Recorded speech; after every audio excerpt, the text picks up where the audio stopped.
Hi all, I+ training സൊല്യൂഷൻസിൻ്റെ പുതിയൊരു ക്ലാസ്സിലേക്ക് സ്വാഗതം. അപ്പം നമ്മൾ 2026 ഫെബ്രുവരിയിൽ നടന്ന സെറ്റ് എക്സാമിൻ്റെ ക്വസ്റ്റ്യൻസ് ആണ് ഡിസ്കസ് ചെയ്യുന്നത്. അപ്പോൾ നമുക്ക് നമ്മുടെ ഡിസ്കഷൻ കണ്ടിന്യൂ ചെയ്യാം. നമ്മൾ 22ാമത്തെ ചോദ്യങ്ങൾ വരെ ഡിസ്കസ് ചെയ്തിട്ടുണ്ടായിരുന്നു. ഇനി 23ാമത്തെ ചോദ്യമാണ്. നോക്കുക. FOD thrice is a complex used as NMR, shift reagent, contrast reagent in NMR, radio diagnostic agent, anti-copper agent in Wilson's disease. Okay, അപ്പം നമ്മുടെ ലാന്തനൈഡ് ഷിഫ്റ്റ് റീജൻസുമായിട്ട് ബന്ധപ്പെട്ട ഒരു ചോദ്യമാണ് അല്ലേ. കഴിഞ്ഞ തവണത്തെ എക്സാമിനും 2 ചോദ്യങ്ങൾ ഈ ഒരു ഏരിയ ലാന്തനൈഡ് ഷിഫ്റ്റ് റീജൻസുമായിട്ട് ബന്ധപ്പെട്ട് ചോദിച്ചിട്ടുണ്ടായിരുന്നു. അപ്പോൾ നമ്മൾ ഓൾറെഡി ലൈവ് സെഷൻസിലെല്ലാം പറഞ്ഞതാണ്. കഴിഞ്ഞ തവണയും റിപ്പീറ്റ് ചെയ്ത് ചോദിച്ചതുകൊണ്ട് തന്നെ ചിലപ്പം ചോദിക്കാൻ സാധ്യതയുള്ളത് ഒരു ഏരിയയാണെന്ന് പറഞ്ഞിട്ടുണ്ടായിരുന്നു. നമ്മൾ അത്യാവശ്യം ക്വസ്റ്റ്യൻസും ആ ഏരിയാസിൽ നിന്ന് ഡിസ്കസ് ചെയ്തിട്ടുണ്ടായിരുന്നു. അപ്പോൾ അവിടെ നിന്നും ചോദിച്ചിട്ടുണ്ടായിരുന്ന ഒരു ചോദ്യമാണ്. നോക്കിക്കേ, ഡയറക്റ്റ് ചോദ്യമാണ്. കഴിഞ്ഞ പ്രാവശ്യം ഈ ചോദ്യം ഉണ്ടായിരുന്നെന്ന് തോന്നുന്നു അല്ലേ. ഇങ്ങനെയല്ല ചോദിച്ചത്. ഏറ്റവും കോമൺ ആയിട്ടുള്ള ലാന്തനൈഡ് ഷിഫ്റ്റ് റീജൻസ് ഏതാണെന്ന് ചോദിച്ചിട്ട് അവിടെ ഓപ്ഷനിൽ FOD thrice കൊടുത്തിട്ടുണ്ടായിരുന്നു അല്ലേ. അപ്പോൾ ചോദ്യം കാണുന്ന ഉടനെ തന്നെ ലാന്തനൈഡ് ഷിഫ്റ്റ് റീജൻസിനെ തന്നെയാണ് NMR ഷിഫ്റ്റ് റീജൻസ് എന്നും പറയുന്നത് കേട്ടോ. കൺഫ്യൂഷൻസ് ഉണ്ടാവരുത്. Option A NMR shift regions ആണ് കറക്റ്റ് ആൻസർ ആയിട്ടുള്ളത്. നമുക്ക് അതുമായിട്ട് റിലേറ്റ് ചെയ്തിട്ടുള്ള കുറച്ച് കാര്യങ്ങളൊന്ന് പറയാം. നോക്കാം. Shift regions most commonly the lanthanide complexes R useful tools in NMR spectroscopy. ഇപ്പോൾ യൂഷ്വലി ഈ ഷിഫ്റ്റ് റീജൻറ്റുകളായിട്ട് നമ്മൾ യൂസ് ചെയ്യുന്നതൊക്കെ ലാന്തനൈഡ്സിൻ്റെ കോംപ്ലക്സുകളാണ്. അതുകൊണ്ടാണ് നമ്മൾ ഇവരെ ലാന്തനൈഡ് ഷിഫ്റ്റ് റീജൻസ് എന്ന് പറയുന്നു. ആൻഡ് ഇവരെ നമ്മൾ പ്രധാനമായിട്ടും NMR സ്പെക്ട്രോസ്കോപ്പിയിലാണ് ഇവരുടെ ആപ്ലിക്കേഷൻസ് കൂടുതലായിട്ടും വരുന്നത്.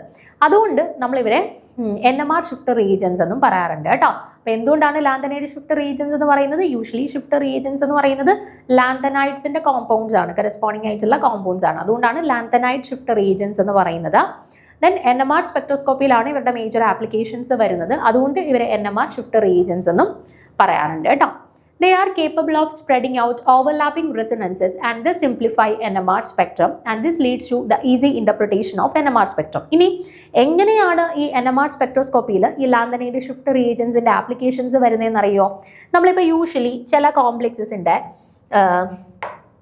NMR സ്പെക്ട്രം എടുക്കുന്ന സമയത്ത് അത് ഭയങ്കര കോംപ്ലെക്സ് ആയിട്ടുള്ള രീതിയിലായിരിക്കും നമുക്ക് സ്പെക്ട്രം കിട്ടുന്നത്. ഓക്കെ, അതായത് അതിപ്പോൾ മൾട്ടിപ്ലെറ്റ് ആയിട്ടാണോ, സിംഗ്ലെറ്റ് ആയിട്ടാണോ, ഡബ്ലെറ്റ് ആയിട്ടാണോ സ്പ്ലിറ്റ് ചെയ്തേക്കുന്നതെന്നൊന്നും നമ്മൾ പെട്ടെന്ന് നോക്കിക്കഴിഞ്ഞാൽ നമുക്ക് അതിനകത്തുനിന്ന് മനസ്സിലാക്കാനായിട്ട് പറ്റത്തില്ല. പക്ഷേ നമ്മളവിടെ ലാന്തനൈഡ് ഷിഫ്റ്റ് റീജൻസിനെ യൂസ് ചെയ്യുകയാണെന്നുണ്ടെങ്കിൽ പിന്നീട് നമ്മൾ എടുക്കുന്ന സ്പെക്ട്രം എന്ന് പറഞ്ഞാൽ നമുക്ക് വെൽ ഡിഫൈൻഡ് ആയിട്ടുള്ള രീതിയിലുള്ള സ്പെക്ട്രം ആയിരിക്കും. അതായത് ഓരോന്നും എത്ര ആയിട്ടാണ് സ്പ്ലിറ്റ് ചെയ്തേക്കുന്നതെന്നല്ല നമുക്ക് കൃത്യമായിട്ട് മനസ്സിലാക്കാൻ പറ്റുന്ന രീതിയിൽ ഇൻ്റർപ്രിട്ടേഷൻസ് കുറച്ചും കൂടെ ഈസിയർ ആയിട്ടുള്ള രീതിയിലുള്ള ഒരു സ്പെക്ട്രം ആയിരിക്കും നമുക്ക് ഈ ലാന്തനൈഡ് ഷിഫ്റ്റ് റീജൻസ് അല്ലെങ്കിൽ NMR ഷിഫ്റ്റ് റീജൻസ് യൂസ് ചെയ്ത് കഴിഞ്ഞിട്ട് പിന്നീട് എടുക്കുന്ന സ്പെക്ട്രംസിൽ നിന്ന് നമുക്ക് മനസ്സിലാക്കാൻ കഴിയുന്നത്. ക്ലിയർ ആണോ?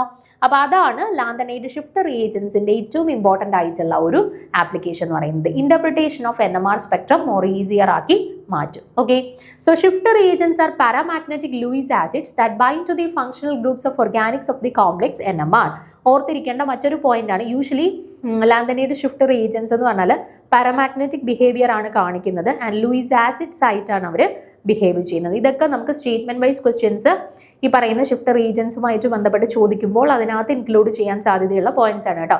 ചിലപ്പോൾ അവർ തരും lanthanide shift reagents are usually diamagnetic in nature, അല്ലെങ്കിൽ they are usually base actors Lewis base, അങ്ങനെയൊക്കെ തരും. അപ്പോൾ ഓർത്ത് വെച്ചേക്കുക, ഒരു പാരാമാഗ്നറ്റിക് ബിഹേവിയർ ആണ് യൂഷ്വലി കാണിക്കുന്നത് ആൻഡ് ലൂയിസ് ആസിഡ്സ് ആയിട്ടാണ് ഇവർ ആക്ച്വലി ബിഹേവ് ചെയ്യുന്നത്. Okay, the chemical shift reagents are organic complexes of paramagnetic rare earth metals from the lanthanide series. നമ്മൾ പറഞ്ഞതാണ് പാരാമാഗ്നറ്റിക് ബിഹേവിയർ ആണ് ലാന്തനൈഡ് കോമ്പൗണ്ട്സിൻ്റെ കറസ്പോണ്ടിങ് ആയിട്ടുള്ള കോംപ്ലക്സസ് ആണ് യൂഷ്വലി NMR ഷിഫ്റ്റ് റീജൻസ് ആയിട്ട് act ചെയ്യുന്നത്.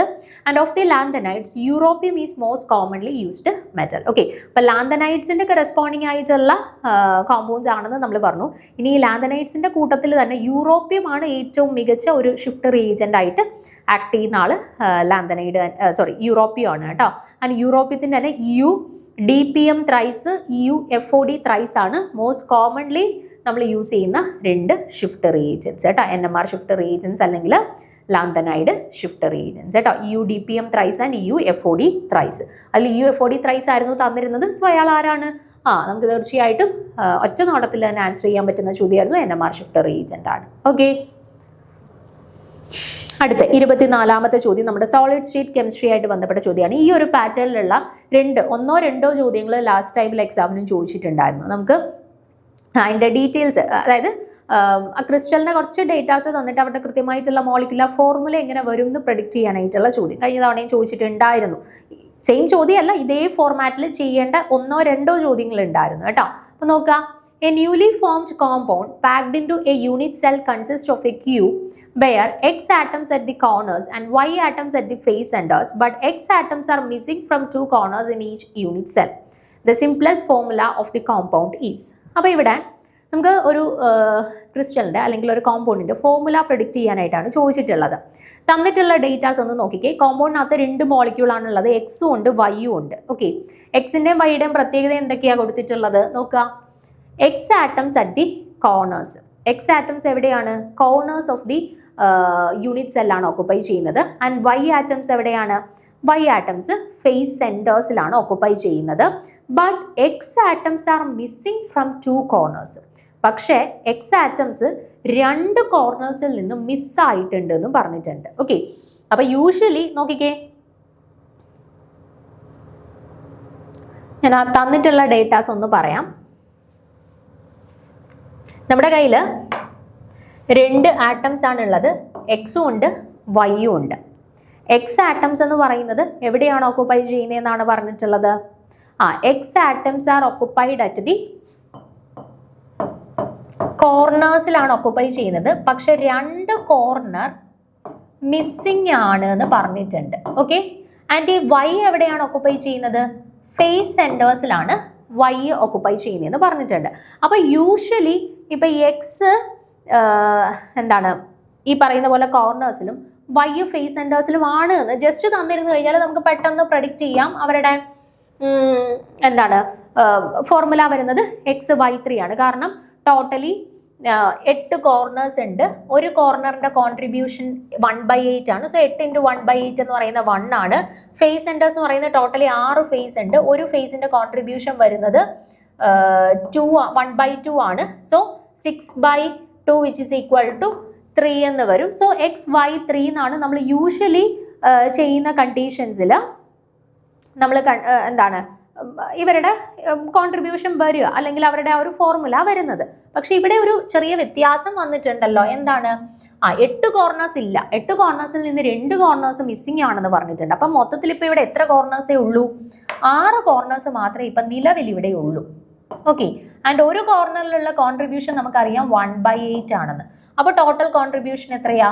6/8 അല്ലെങ്കിൽ 3/4 മാത്രമേ ഉള്ളൂ ഓരോ കോർണറിൽ നിന്നുമുള്ള കോൺട്രിബ്യൂഷൻ. 1 എന്നുള്ളത് ഡിക്രീസ് ചെയ്ത് 3/4 ആയിട്ട് മാറിയിട്ടുണ്ട്. ചേഞ്ച് ചെയ്തിട്ട് 3/4 ആയിട്ട് മാറിയിട്ടുണ്ട് ഇവരുടെ കോൺട്രിബ്യൂഷൻ എന്ന് പറയുന്നത്. മനസ്സിലായോ? ഇനി നോക്കിക്കേ, വൈയുടെ കേസിൽ കുഴപ്പമില്ല, ഫേസ് സെൻറ്റേഴ്സിലാണ് ഓക്കുപ്പൈ ചെയ്തിട്ടുള്ളത്. മൊത്തത്തിൽ 6 ഫേസ് സെൻറ്റേഴ്സ് ഉണ്ട്. അതിൽ വ്യത്യാസമൊന്നും പറയുന്നില്ല. ഒരാളുടെ കോൺട്രിബ്യൂഷൻ 1/2 ആണ്. സോ 6/2 ഈസ് ഈക്വൽ ടു 3 ആണ് യൂഷ്വലി വരുന്നത്. അപ്പം നമ്മൾ എക്സ്പെക്ട് ചെയ്യുന്ന ഫോർമുല എന്ത് വരും? എക്സ് 3/4, വൈ 3 എന്നാണ് വരുന്നത് അല്ലേ? പക്ഷെ ഫ്രാക്ഷൻസിന്റെ രൂപത്തിലാണുള്ളത്. നമുക്ക് അതിനെ സിംപ്ലിഫൈ ചെയ്ത് നോർമലി ഉള്ള ന്യൂമറിക്കൽസിന്റെ ഫോമിലോട്ട് ഇവരെ കൺവേർട്ട് ചെയ്യണം. അതിനുവേണ്ടി ഞാൻ എന്ത് ചെയ്തു? ഇവിടെ ഞാൻ ന്യൂമറേറ്ററിലും ഡിനോമിനേറ്ററിലും ഒരു 4 കൊണ്ട് മൾട്ടിപ്ലൈ ചെയ്യാണ് ഈ വൈയുടെ അവിടെ. ഓക്കെ, അപ്പോൾ എന്ത് വരും? X 3/4, Y 3 × 4/4. ഓക്കെ, അപ്പോൾ രണ്ടുപേരുടെ ഡിനോമിനേറ്ററിൽ 4 വന്നു. ആ 4 ഞാൻ ക്യാൻസൽ ചെയ്യുകയാണെന്നുണ്ടെങ്കിൽ എക്സ് 3, വൈ 4, 8, 12 എന്ന് കിട്ടും. അപ്പോൾ ഇതിനെ സിംപ്ലിഫൈ ചെയ്യാമല്ലോ. ഇവിടെ 3 ഇവിടെ 12 ആണ്. 2, 3ന്റെ ടേബിളിൽ വരുന്നതാണ് അല്ലേ? അപ്പം 3/3 12/3 ചെയ്ത് കഴിഞ്ഞാൽ എക്സ് 1, വൈ 4 എന്ന് കിട്ടും അല്ലേ? അതായത്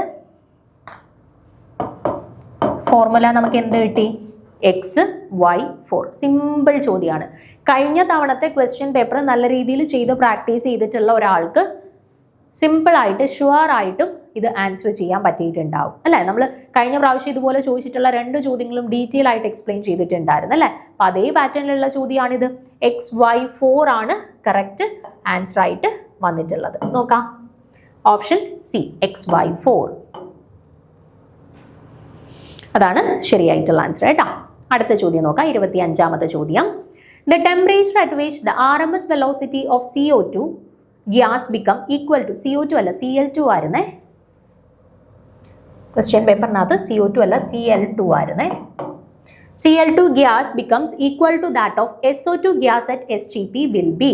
ഓക്കെ, അപ്പം ചോദിച്ചിരിക്കുന്ന ചോദ്യം ഇതാണ്, temperature at which RMS velocity of Cl2 gas become equal to that of SO2 gas at STP. ഇപ്പോൾ SO2 ഗ്യാസ് STP കണ്ടീഷനിൽ നിൽക്കുകയാണ്, അതായത് standard conditions of temperature and പ്രഷറിലാണ് എക്സിസ്റ്റ് ചെയ്യുന്നത്. അതായത് നമ്മുടെ 273 കെൽവിൻ ടെമ്പറേച്ചർ ആൻഡ് 180 പ്രഷറിലാണ് നമ്മുടെ SO2 ഗ്യാസ് നിൽക്കുന്നത്. ഓക്കെ, അങ്ങനെയാണെന്നുണ്ടെങ്കിൽ ഈ SO2 ഗ്യാസിന്റെ സെയിം RMS വെലോസിറ്റിയിലാണ് Cl2 ഗ്യാസും എക്സിസ്റ്റ് ചെയ്യുന്നത്. അങ്ങനെയെങ്കിൽ Cl2 ഗ്യാസ് ഏത് ടെമ്പറേച്ചറിലാണ് എക്സിസ്റ്റ് ചെയ്യുന്നത് എന്നാണ് ചോദ്യം. ചോദ്യം ക്ലിയർ ആണല്ലോ, മനസ്സിലായല്ലോ? അപ്പോൾ ഓപ്ഷൻസ് 303 കെൽവിൻ ഉണ്ട്, 246 കെൽവിൻ ഉണ്ട്, 396 കെൽവിൻ ഉണ്ട്, 273 കെൽവിൻ ഉണ്ട്. നമുക്കൊന്ന് ചെയ്ത് നോക്കാം.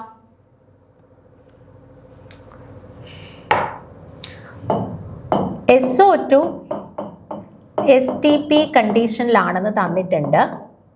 Cl2ന്റെ കറസ്പോണ്ടിങ് ആയിട്ടുള്ള ടെമ്പറേച്ചർ ഇൻ കെൽവിൻ ആണ് നമുക്ക് കണ്ടുപിടിക്കാനായിട്ടുള്ളത്. ഓക്കെ, രണ്ടുപേരുടെയും RMS വെലോസിറ്റി ഈക്വൽ ആണ് എന്ന് തന്നിട്ടുണ്ട്. ഇതിൻ്റെ RMS 1ഉം ഇയാളുടേത് RMS 2 എന്ന് ഞാൻ ഡിനോട്ട് ചെയ്തു. ഓക്കെ, ആദ്യത്തെ ആള് SO2ന്റെ കേസിൽ RMS വെലോസിറ്റി നമുക്ക് എന്ത് എഴുതാം? RMS 1 is equal to root of RMS velocity കണ്ടുപിടിക്കാനുള്ള ഇക്വേഷൻ എന്താ? റൂട്ട് ഓഫ് 3RT/m എന്നാണ്. ഓക്കെ, m എന്ന് പറഞ്ഞാൽ അവരുടെ ടോട്ടൽ മോളാർ മാസ് ആണ്. SO2ന്റെ കേസിൽ അവരുടെ മോളാർ മാസ് എന്താ വരിക? SO2 സൾഫറിന്റെ 32, അതേപോലെ തന്നെ 2 ഓക്സിജൻ ഉണ്ട് അല്ലേ, അപ്പോൾ അത് 32 വരും.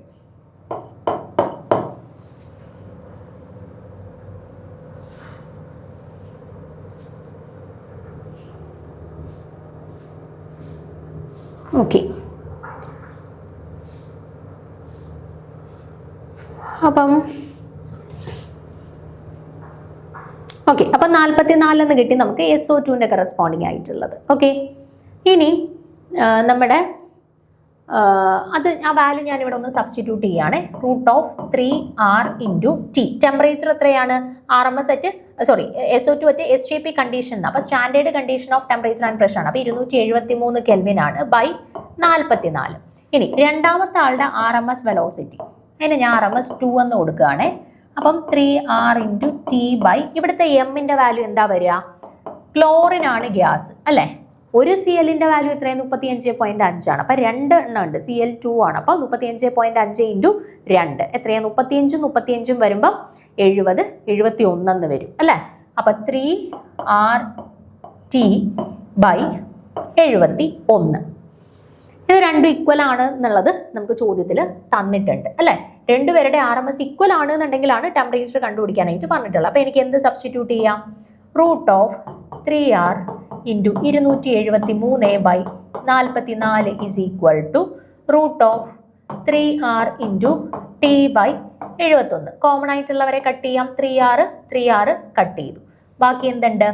Root of 273 by 44 is equal to root of T by 71. രണ്ടിടത്ത് റൂട്ട് ഉണ്ടല്ലോ, ഞാൻ റൂട്ടിനെയും കട്ട് ചെയ്തു. 273 by 44 is equal to T by 71 എന്ന് കിട്ടി.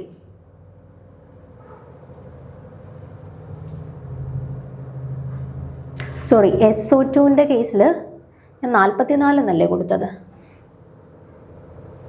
SO2ന്റെ കേസിൽ നമുക്ക് ചെയ്ത സമയത്ത് കാൽക്കുലേഷനിൽ പറ്റിയ മിസ്റ്റേക്കാണ്. SO2ന്റെ കേസിൽ എന്താ വരിക? സൾഫറിൻ്റെത് 32, ഓക്സിജൻ്റെതും 32. 64 അല്ലേ, നമ്മൾ 44 എന്നാണ് സബ്സ്റ്റിറ്റ്യൂട്ട് ചെയ്ത് വന്നത്. ഓക്കെ, അപ്പോൾ ഇവിടെ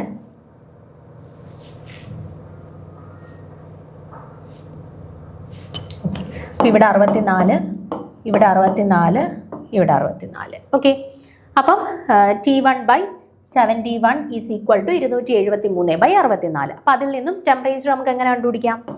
temperature is equal to 71 into 273 divided by 64 ചെയ്താൽ മതി. 71 ഇൻറ്റു 273 ഡിവൈഡഡ് ബൈ 64. ഓക്കെ, അത് ചെയ്യുമ്പോഴത്തേന് നമുക്ക് ഏകദേശം 302.9 കെൽവിൻ അടുപ്പിച്ച് കിട്ടും നമ്മുടെ വാല്യൂ. That means 303 kelvin. അതിന് അപ്രോക്സിമേറ്റ് ആയിട്ടുള്ള വാല്യൂ ഓപ്ഷൻ എയിൽ 303 എന്നുള്ളതാണ്. സോ ഇവിടെ കറക്റ്റ് ആൻസർ ആയിട്ട് എന്ത് വരും? ഓപ്ഷൻ എ 303 കെൽവിൻ എന്നുള്ളത് വരും. സിമ്പിൾ ചോദ്യമാണ്, ഡയറക്റ്റ് ചോദ്യമാണ്. നമുക്ക് RMS വെലോസിറ്റി കണ്ടുപിടിക്കാനുള്ള ഇക്വേഷൻ അറിയാം. √3RT/m ആണ്. രണ്ടുപേരുടെ കേസിലും അത് സെയിം ആണെന്ന് പറഞ്ഞിട്ടുണ്ട്. എന്നിട്ടാണ് ടെമ്പറേച്ചർ കണ്ടുപിടിക്കാൻ പറഞ്ഞേക്കുന്നത്. ബാക്കി എല്ലാവരുടെയും മാസം കണ്ടുപിടിക്കാൻ നമുക്കറിയാം. STPയിലുള്ള ടെമ്പറേച്ചർ 273 കെൽവിൻ ആണെന്നുള്ളത് നമുക്കറിയാം. അത് ജസ്റ്റ് സബ്സ്റ്റിറ്റ്യൂട്ട് ചെയ്തിട്ട് ക്രോസ് മൾട്ടിപ്ലൈ ചെയ്താൽ മതി, നമുക്ക് സിമ്പിളായിട്ട് ആൻസർ കിട്ടും. ഓക്കെ, നിങ്ങൾ ഈ RMS velocity, average velocity, most probable velocity equations കൃത്യമായിട്ട് പഠിച്ചു വെച്ചിരിക്കുക. ഈ ഒരു കൺസെപ്റ്റുമായിട്ട് ബന്ധപ്പെട്ടും അല്ലെങ്കിൽ ഈ ഇക്വേഷൻസ് യൂസ് ചെയ്യേണ്ടതായിട്ടുള്ള ചോദ്യങ്ങളും സ്ഥിരമായിട്ട് സെറ്റ് എക്സാമിന് വരാറുണ്ട് കേട്ടോ. പ്രീവിയസ് ക്വസ്റ്റ്യൻ പേപ്പേഴ്സ് നിങ്ങളൊന്ന് ചെക്ക് ചെയ്താലും മനസ്സിലാവും. അത്യാവശ്യം എല്ലാ തവണയും ഇതിലേതെങ്കിലുമൊക്കെ ഇക്വേഷൻസ് സബ്സ്റ്റിറ്റ്യൂട്ട് ചെയ്യേണ്ടതായിട്ടുള്ള ഇക്വേഷൻ നമുക്ക് വരാറുണ്ട്.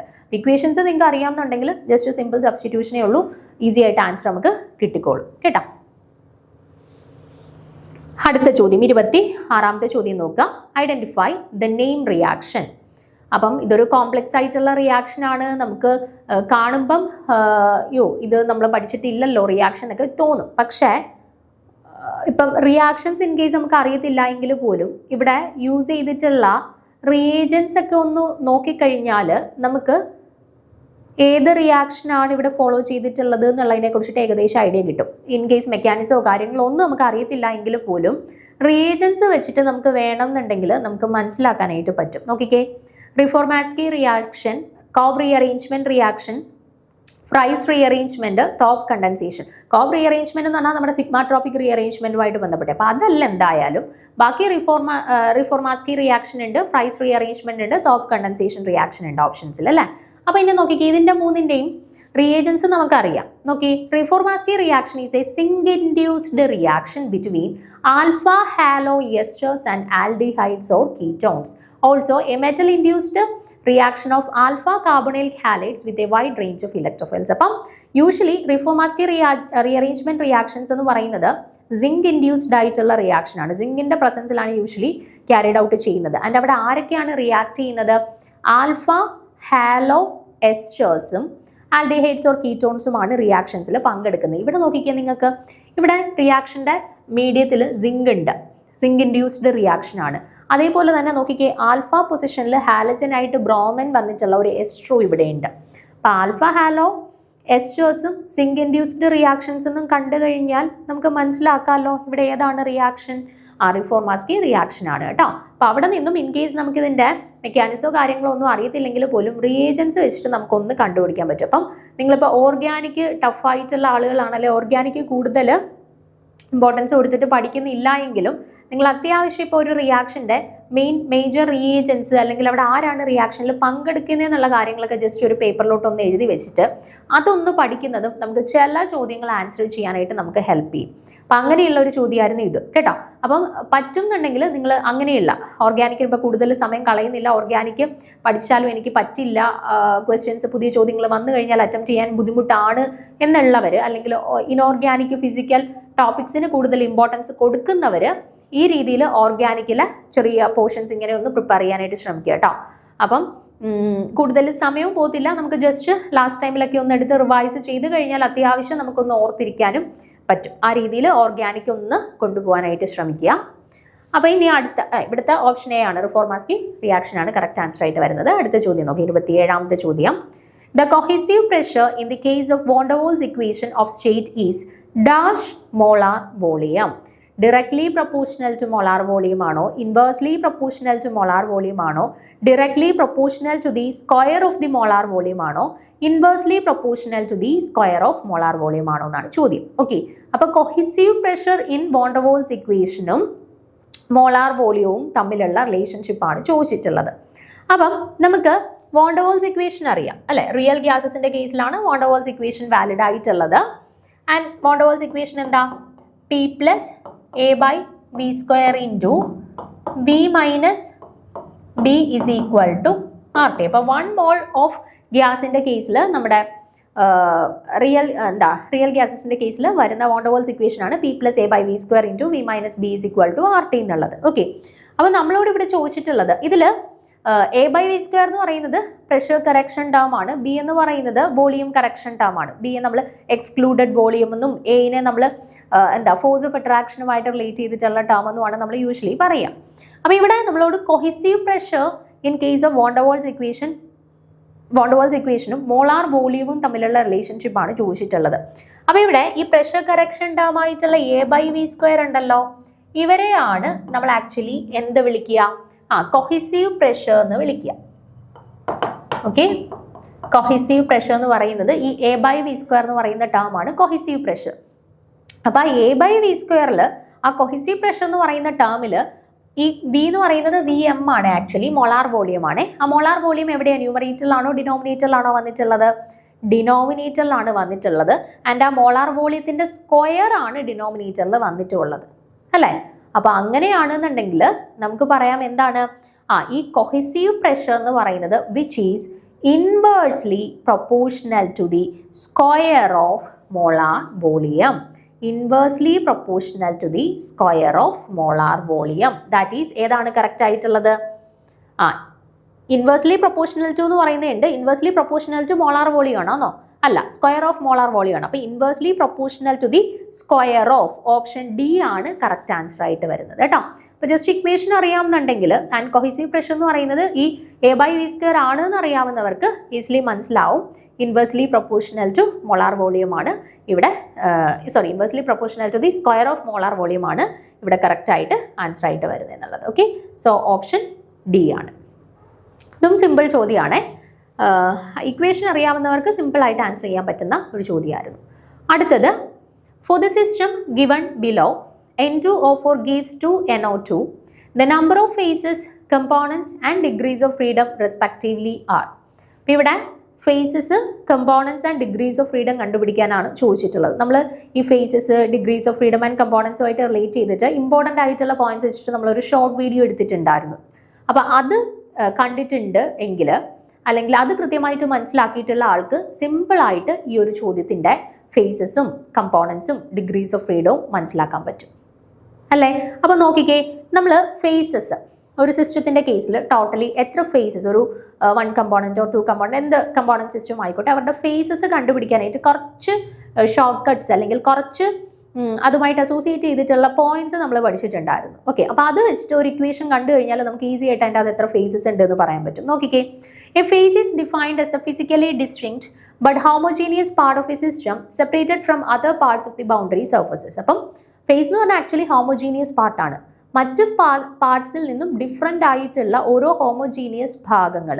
ഓക്കെ, ഹോമോജീനിയസ് ആണ്, പക്ഷേ നമുക്ക് മറ്റൊരു ഫേസിൽ നിന്നും അവരെ ഡിസ്റ്റിങ്വിഷ് ചെയ്യാനും പറ്റും. അങ്ങനെയുള്ള ഒരു കമ്പോണൻറ്റ് അല്ലെ, അങ്ങനെയുള്ള ഒരു ആളിനെയാണ് നമ്മളൊരു സിസ്റ്റത്തിൻ്റെ ഫേസ് എന്ന് പറയുന്നത്. ഹോമോജീനിയസ്ലി ഡിസ്റ്റിങ്ക്റ്റ് ആയിട്ടുള്ള ആളുകളെയാണ് ഫേസസ് ഓഫ് എ സിസ്റ്റം എന്ന് പറയുന്നത്. ഓക്കെ, ഇനി നമ്മളിപ്പോൾ ഗ്യാസസിനെ കൺസിഡർ ചെയ്യുവാണെന്നുണ്ടെങ്കിൽ അത് ഹോമോജീനിയസ്ലി ഡിസ്റ്റിങ്വിഷബിൾ ആണോ? അല്ല.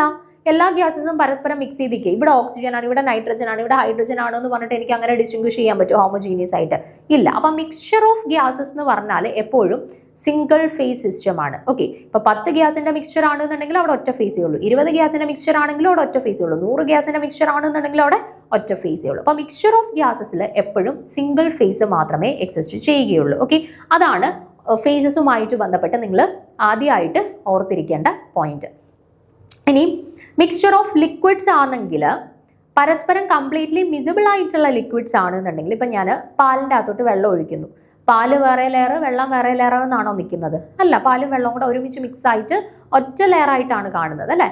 അപ്പോൾ അതിനെ നമ്മൾ സിംഗിൾ ഫേസ് എന്നാണ് പറയുന്നത്. കംപ്ലീറ്റ്ലി മിസിബിൾ ആയിട്ടുള്ള ലിക്വിഡ്സ് ആണെന്നുണ്ടെങ്കിൽ അവിടെയും സിംഗിൾ ഫേസ് മാത്രമേ എക്സിസ്റ്റ് ചെയ്യുന്നുള്ളൂ. പക്ഷേ ഇമ്മിസിബിൾ ലിക്വിഡ്സ് ആണെന്നുണ്ടെങ്കിൽ, വെള്ളത്തിനകത്തോട്ട് ഞാൻ കുറച്ച് എണ്ണ എടുത്തൊഴിക്കുന്നു അല്ലെ മണ്ണെണ്ണ ഒഴിക്കുന്നു, അത് 2 ഡിഫറെൻറ്റ് ലെയേഴ്സ് ആയിട്ടാണ് എക്സിസ്റ്റ് ചെയ്യുന്നത്. അപ്പോൾ നമുക്കത് ഡിസ്റ്റിങ്വിഷബിൾ ആണ്. ഡിസ്റ്റിങ്വിഷബിൾ ആയിട്ടുള്ള 2 ഹോമോജീനിയസ് ലെയേഴ്സ് നമുക്ക് അവിടെ കൺസിഡർ ചെയ്യാൻ പറ്റും അല്ലേ. അപ്പോൾ അങ്ങനെ വരുമ്പോഴത്തേന് അങ്ങനെയുള്ള സിസ്റ്റംസിൻ്റെ കേസിൽ നമുക്ക് പറയാം ഇമ്മിസിബിൾ ലിക്വിഡ്സ് ആണെന്നുണ്ടെങ്കിൽ അവിടെ 2 ഫേസസ് എക്സിസ്റ്റ് ചെയ്യുമെന്ന് പറയാം. ഓക്കെ, അപ്പം മിക്സ്ചർ ഓഫ് ഗ്യാസസിൽ ഒറ്റ ഫേസേ ഉള്ളൂ, മിസിബിൾ ലിക്വിഡ്സിൻ്റെ കേസിൽ ഒറ്റ ഫേസേ ഉള്ളൂ, ഇമ്മിസിബിൾ ലിക്വിഡ്സ് ആണെന്നുണ്ടെങ്കിൽ 2 ഫേസസ് എക്സിസ്റ്റ് ചെയ്യുന്നുണ്ട്. അടുത്തത് ആക്വസ് സൊല്യൂഷൻ ആണെന്നുണ്ടെങ്കിൽ, യൂഷ്വലി ഇപ്പം സോഡിയം ക്ലോറൈഡ് സൊല്യൂഷൻ, അതായത് വെള്ളത്തിനകത്തോട്ട് ഞാൻ ഉപ്പ് അല്ലെങ്കിൽ പഞ്ചസാര ഇട്ട് കലക്കി മിക്സ് ചെയ്തു. അവിടെ എനിക്ക് ആ വെള്ളത്തിനകത്തുനിന്ന് ഉപ്പിനെ വേർതിരിക്കാൻ അല്ലെ പഞ്ചസാരയെ വേർതിരിക്കാൻ പറ്റുമോ അത് നോക്കിയാൽ ഇല്ല, അത് ഒറ്റ ഫേസ് ആയിട്ട് മാറിക്കഴിഞ്ഞു അല്ലേ. അപ്പോൾ അങ്ങനെയുള്ള ആക്വസ് സൊല്യൂഷൻസിൽ നമുക്ക് സിംഗിൾ ഫേസ് മാത്രമേ ഉള്ളൂ എന്ന് പറയാം. ഇനി സോളിഡ്സ് ആണെങ്കിലോ, സോളിഡ്സിന്റെ മിക്സ്ചർ ആണെന്നുണ്ടെങ്കിൽ ഓരോ സോളിഡിനെയും നമുക്ക് അവിടെ ഓരോ ഫേസ് ആയിട്ട് കൺസിഡർ ചെയ്യും. ഇപ്പം 3 സോളിഡ്സിന്റെ മിക്സ്ചർ ആണെന്നുണ്ടെങ്കിൽ അവിടെ 3 ഫേസ് ഉണ്ട്. 4 സോളിഡ്സിന്റെ മിക്സ്ചർ ആണെന്നുണ്ടെങ്കിൽ അവിടെ 4 ഫേസ് ഉണ്ട്. 100 സോളിഡ്സിന്റെ മിക്സ്ചർ ആണെന്നുണ്ടെങ്കിൽ അവിടെ 100 ഫേസ് ഉണ്ട്. ഓക്കെ, ഇനി സാച്ചുറേറ്റഡ് സൊല്യൂഷൻസ് ആണെന്നുണ്ടെങ്കിൽ, സാച്ചുറേറ്റഡ് സൊല്യൂഷൻ ആണെന്നുണ്ടെങ്കിൽ നമ്മൾ പരമാവധി സൊല്യൂട്ട് അതിൻ്റെ അകത്ത് ആഡ് ചെയ്തു. ഇനി അങ്ങോട്ട് എക്സ്ട്രാ നമ്മൾ ആഡ് ചെയ്തവർ സെപ്പറേറ്റഡ് ഔട്ട് ആവുകയാണ് അല്ലേ. അപ്പം ലിക്വിഡ് ഒരു ഫേസ് ആയി, സെപ്പറേറ്റഡ് ഔട്ട് ആവുന്ന സോളിഡ് മറ്റൊരു ഫേസ് ആയി അല്ലേ. അപ്പം സാച്ചുറേറ്റഡ് സൊല്യൂഷൻസ് ആണ് നമ്മൾ കൺസിഡർ ചെയ്യുന്നുണ്ടെങ്കിൽ, ഇപ്പം നമ്മൾ സോൾട്ട് സൊല്യൂഷൻ കൺസിഡർ ചെയ്ത് കഴിഞ്ഞാൽ അവിടെ ഒറ്റ ഫേസേ ഉള്ളൂ.